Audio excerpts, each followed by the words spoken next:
Sans doute avez-vous remarqué dans les édifices anciens des marques sur les blocs de pierre.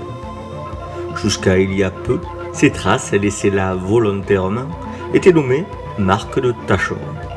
On pensait que les tailleurs de pierre marquaient ainsi les pierres qu'ils extrayaient et taillaient afin que les carriers puissent tenir une comptabilité juste et puissent, à la fin de la journée, donner à chacun en fonction de son travail. Si cela est toujours vrai, cela reste un peu court, car en effet toutes les marques ne sont pas attribuables à des tâcherons.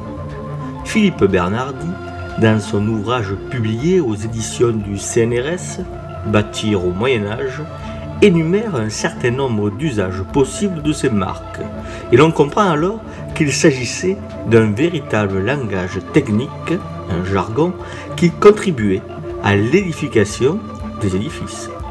D'ailleurs, on pourrait avancer l'hypothèse d'une complexification du langage en relation avec la complexification de l'œuvre à bâtir. Mais revenons à nos marques lapidaires, car c'est ainsi qu'il convient de les appeler désormais.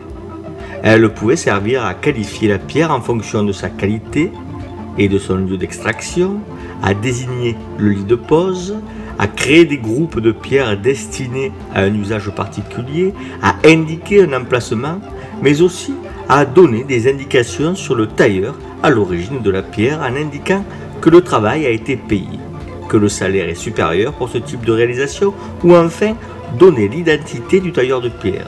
Dans ce cas-là, il s'agit bel et bien d'une signature.